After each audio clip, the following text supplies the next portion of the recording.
Hola y bienvenidos a esta nueva edición de Mirada Económica. Les saluda Xuxing desde Beijing. Entre el 8 y el 10 de diciembre se celebró en la capital china la Conferencia Central de Trabajo Económico Anual de China. Como se señala en la conferencia, la economía china actual se enfrenta a la triple presión de la contracción de la demanda, la disminución de la oferta y el debilitamiento de las expectativas, mientras que el entorno externo se está volviendo más complejo e incierto. En este contexto, el control de la política macroeconómica para un crecimiento estable resulta crucial a fin de sortear los riesgos internos y externos. El trabajo económico de China el próximo año estará enfocado en el concepto de estabilidad. En nuestro programa de hoy conversaremos en línea con Liu Xuedong, profesor de carrera de la Universidad Nacional Autónoma de México, para que comparta con nosotros sus análisis sobre esta reunión y el desarrollo económico de China. Muy bienvenido, profesor Liu. Hola, ¿qué tal? Es un gran honor estar aquí. Este año es el primer año del 14º Plan Quinquenal y el próximo año daremos la bienvenida a la victoriosa convocatoria del 20 Congreso Nacional del Partido Comunista de China, por lo que es muy importante que el trabajo económico se desarrolle de manera saludable y constante durante este periodo. Profesor Liu, ¿podría hablarnos de los puntos que le dejaron una impresión más profunda sobre esta Conferencia Central de Trabajo Económico de la edición de este año? Bien, eh, las reuniones de trabajos económicos de fin de año que se realiza cada año por el gobierno central de China, y en este año en particular tiene sus particularidades. Y hasta este momento yo pienso que económicamente hablando se han logrado avances importantes de acuerdo con las estimaciones. Este año seguramente van a alcanzar una tasa de crecimiento anual mayor de 9%, ¿no? Y obviamente esto en comparación con una base baja que registró en 2020. Ahora, para tener un promedio de este 2 años, 2020-2021, se esperaría un crecimiento de 5.2% aproximadamente anualizado, en términos anualizados. Bueno, entonces consideramos que a nivel internacional el entorno no es nada bueno, no es nada alentador. Este crecimiento económico de 5.2% en promedio en un lapso de 2 años sí es muy, muy sobresaliente. Entonces, como uno de los mejores registrados a nivel mundial. Por eso es un logro importante y también es un punto muy sobresaliente para esta reuniones que acaba de terminarse. Y como comentaba, en esta mismas reunión de trabajo se mencionaba las prioridades de las políticas económicas, tanto políticas monetarias, fiscales como industriales. Debe focalizarse con su aplicación precisa en proyectos para promover mayor crecimiento económico. Obviamente también esos proyectos, esas políticas públicas también tendría que focalizarse para los proyectos que genera mayor puestos de trabajo, ¿no? Y al mismo tiempo, esas políticas también se focalizarán en proyectos que genera mayor nivel de bienestar y también puede mejorar el nivel de distribución de ingreso. Estos, obviamente, también hay que fomentar desarrollo de las tecnologías modernas y fomentar desarrollo de las empresas micro, pequeñas y medianas, que mayor puesto de trabajos que se generan anualmente.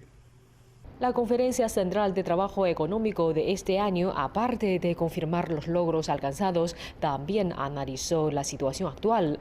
Profesor Liu, no sé si ha dado cuenta de que en esta conferencia por primera vez que mencionábamos la triple presión. Por favor, cuéntanos un poco sobre qué tipo de señales se han dado con esta expresión. Muy bien.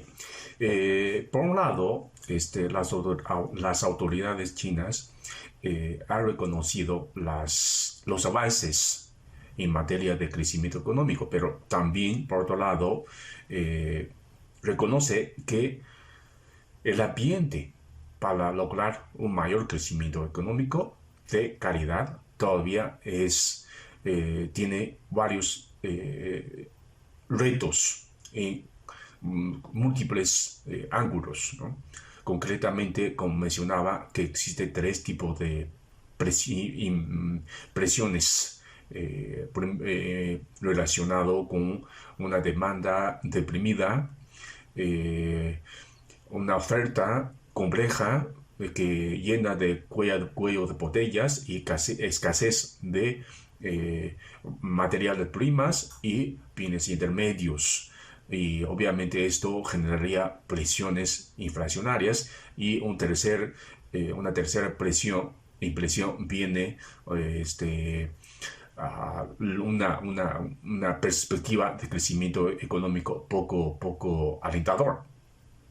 De esa manera, entonces, tener un panorama completo, reconociendo los avances, también reconociendo múltiples retos que se enfrentan. Es decir, por ejemplo, concretamente en respecto a las perspectivas poco alentadoras. Es decir, sabemos en este momento la pandemia que empezó a registrarse desde finales de 2019 hasta este momento todavía no se ha encontrado bajo control.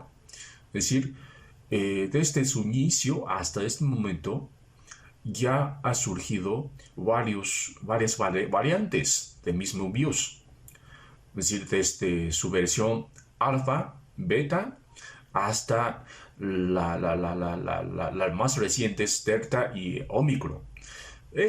Sobre todo este último, es decir, este último omicron todavía no se sabe con ciencia exacta cuáles sus impactos, cuáles sus efectos. Es decir, por el momento sabemos que esos síntomas podrían ser leves. Sin embargo, todavía está pendiente por sacar conclusiones finales. Entonces, de esa manera podemos decir, sí, definitivamente ya bajó su nivel de gravedad, pero, y además, obviamente sabemos, el proceso de vacunación también está llevando a cabo de manera masiva. Sin embargo, esos efecto todavía no está definitivamente terminarse. Entonces, por eso se generaría esas incertidumbres, desafíos para crecimiento económico a nivel mundial. De esa manera, por eso entendemos que las perspectivas de crecimiento económico, no solamente para la economía china, sino para la economía a nivel mundial, son poco alentadoras. Por su parte, en cuanto a los problemas que enfrenta las ofertas, sabemos que justamente por la pandemia, pues en este mundo existe varios escasez, por ejemplo, materias primas y los famosos chips que fabrican los autos, sobre todo los autos eléctricos, computadoras, celulares, etcétera, tiene gran escasez, que está enfrentando una gran escasez a nivel mundial.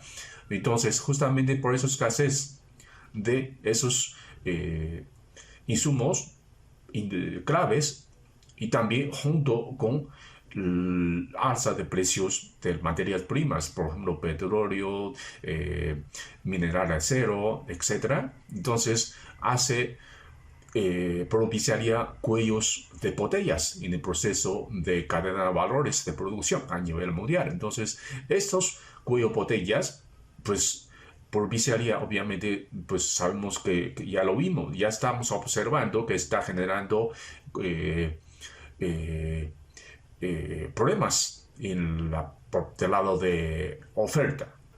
La reunión de este año mencionó que el trabajo económico del próximo año deben priorizar la estabilidad a la par que se avanza.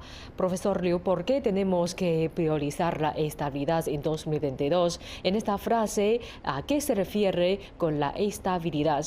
¿Cómo debería llevarse a cabo nuestro trabajo económico el próximo año?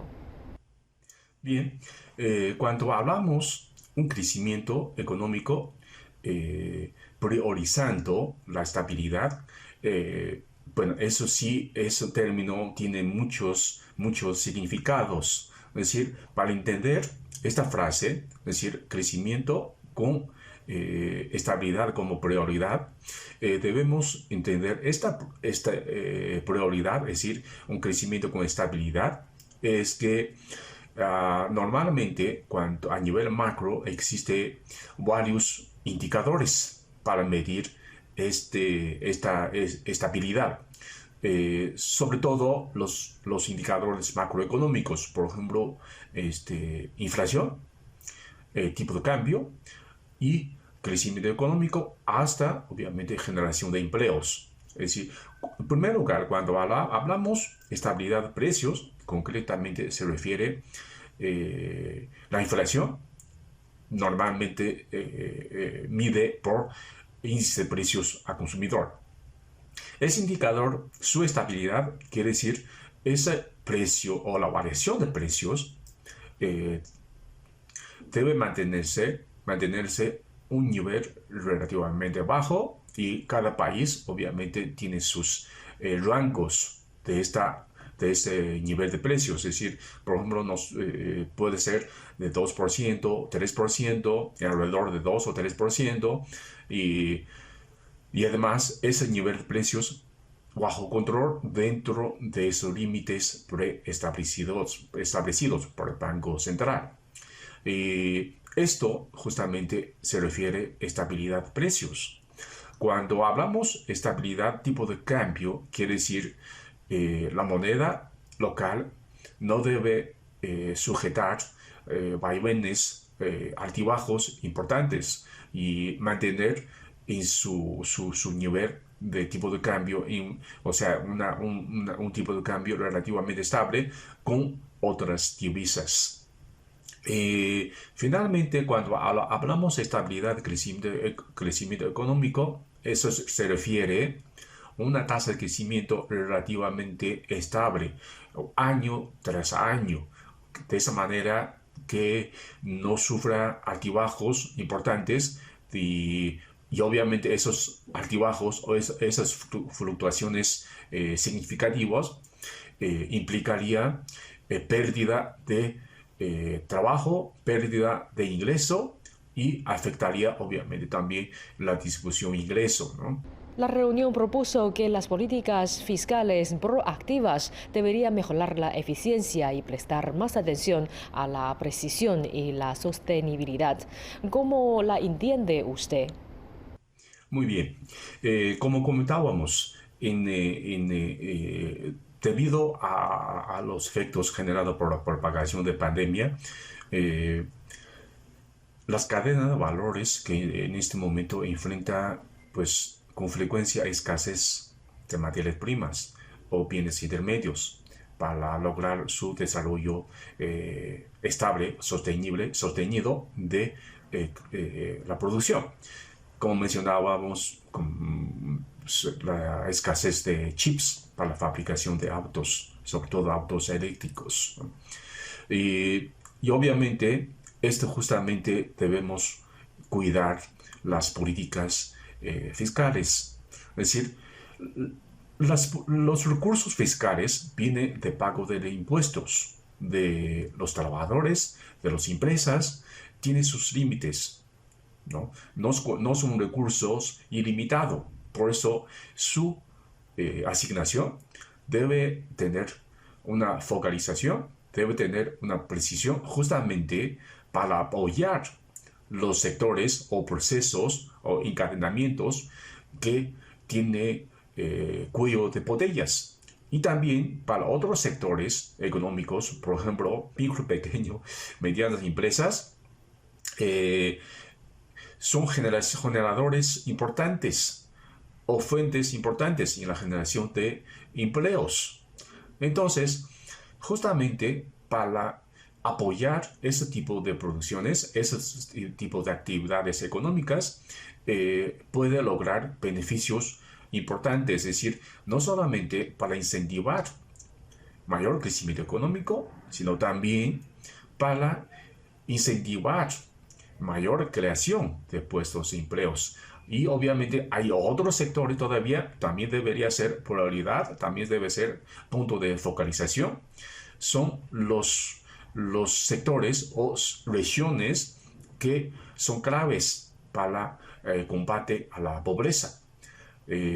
Y también existe otros sectores, otros elementos que puede mejorar la distribución de ingreso.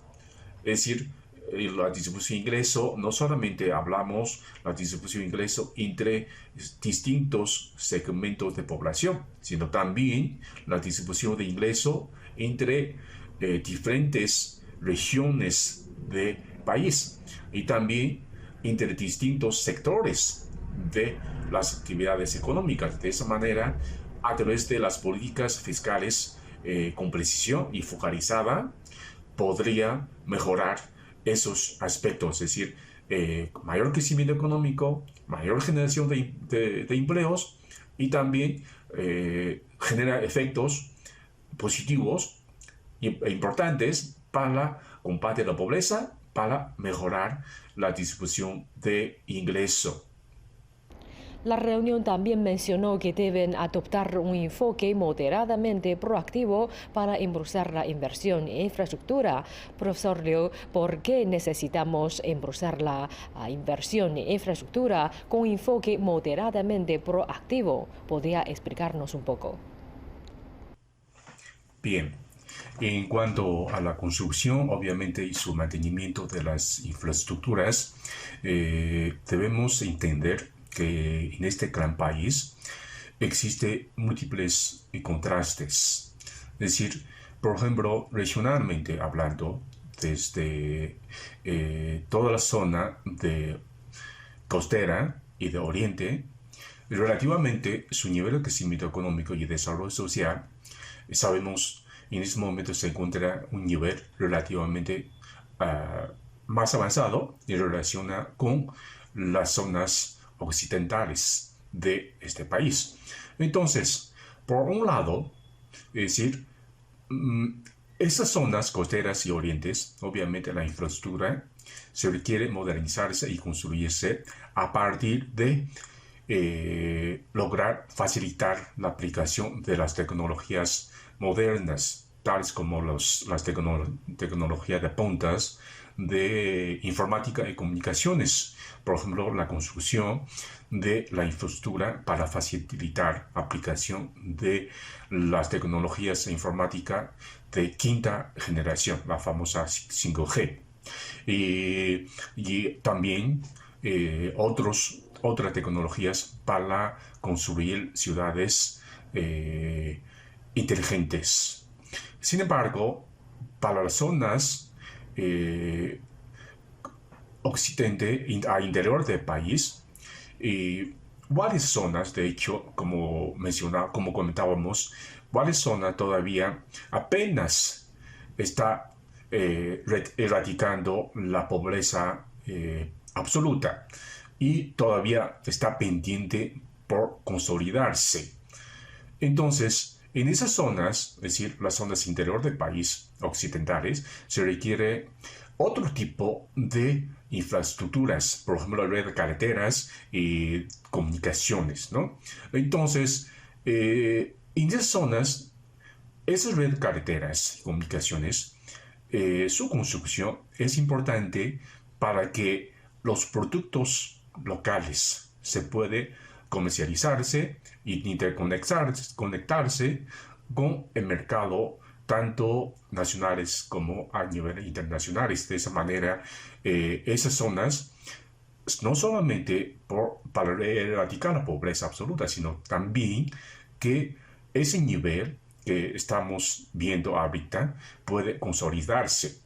Bueno, y obviamente hay dentro de la misma zona costera varios lugares todavía sabemos que por su crecimiento tempranero, su infraestructura se ha construido los años anteriores. Y en este momento, obviamente, debido al avance tecnológico, avance de crecimiento económico, estas infraestructuras ya quedan obsoletas en varias ocasiones. Entonces también se requiere modernizarse y sobre todo requiere alta inversión para su mantenimiento.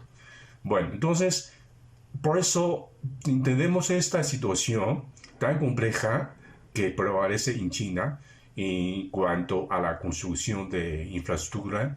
Entonces, por eso también podemos entender por qué las políticas de inversión debe de canalizarse a través, por medio de un enfoque diversificado. No debería ser homogéneo. La reunión señaló que las políticas monetarias prudentes deben ser flexibles y apropiadas, y la liquidez debe mantenerse a un nivel razonable y amplio. Asimismo, subrayó los esfuerzos para guiar a las instituciones financieras para que aumenten el apoyo para la economía real, sobre todo para las pequeñas empresas y las microempresas, la inversión tecnológica y el desarrollo verde. ¿Qué opina usted de las políticas monetarias del gobierno chino a este respecto? Muy bien.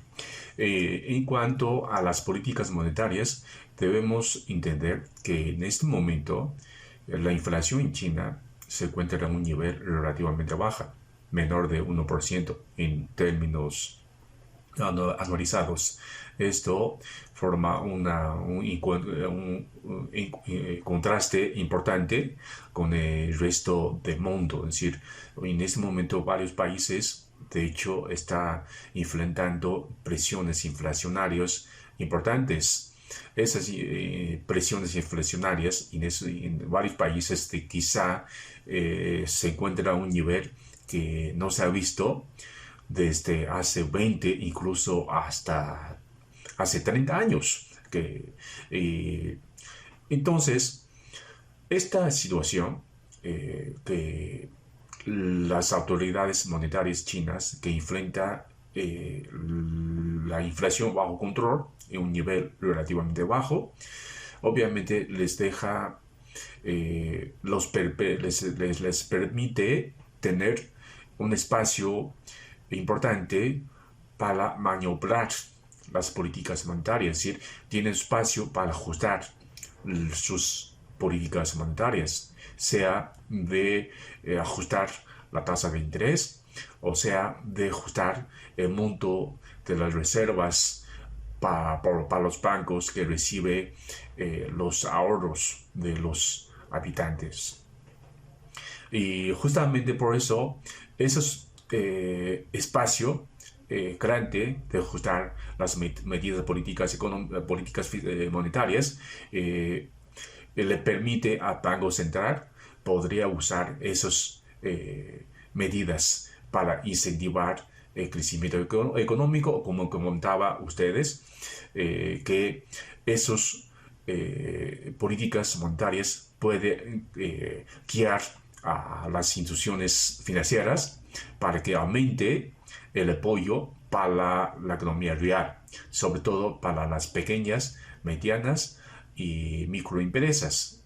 De esta manera, para generar mayor puestos de empleo y obviamente esos apoyos de políticas monetarias puede facilitar el desarrollo o crecimiento todavía, sobre todo para la economía verde, o sea, crecimiento al mismo tiempo cuidar conservación ambiental. Y también no debemos olvidar que las políticas monetarias tienen su finalidad última es conservar el poder adquisitivo de los asalariados, de los consumidores. Y justamente por eso, a través de conservar el poder adquisitivo de la moneda local, todavía necesitaría medidas para impulsar el proceso de internacionalización de la moneda local, la moneda renminbi. De esa manera puede tener un nivel de aceptación más alto todavía a nivel internacional por los países del resto del mundo y obviamente por las instituciones financieras del mundo.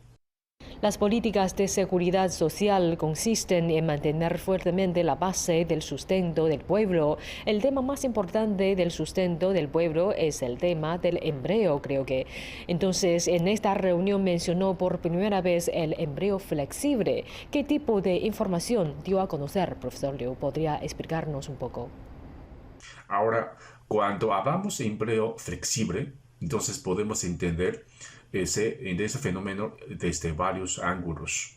Por ejemplo, en cuanto horario, no necesariamente se refiere, los empleos flexibles no necesariamente tendría que sujetar a un horario fijo de, por ejemplo, 8 horas durante el día.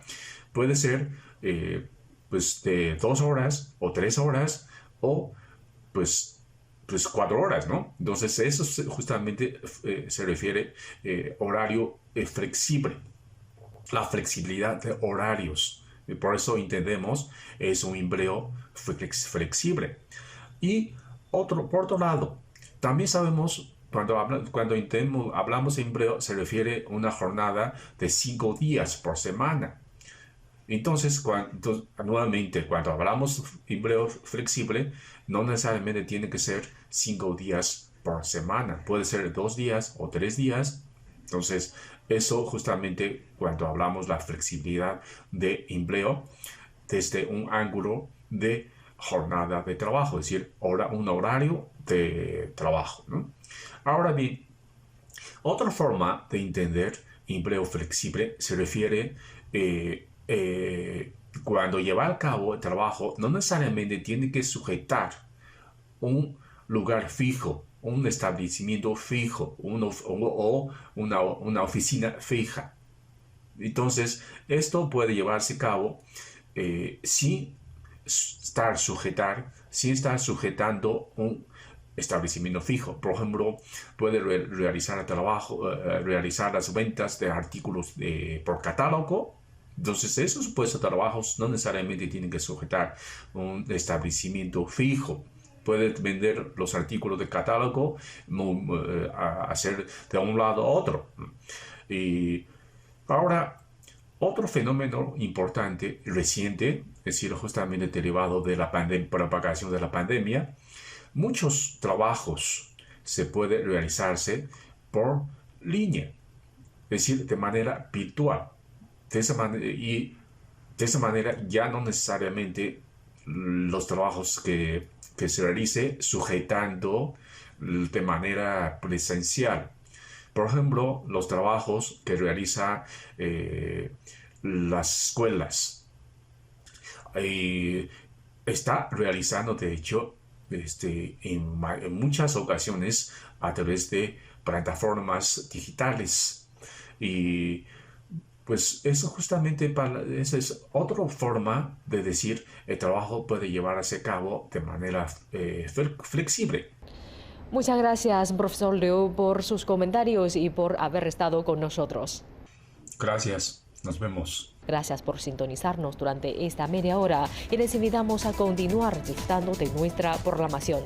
Hasta la próxima.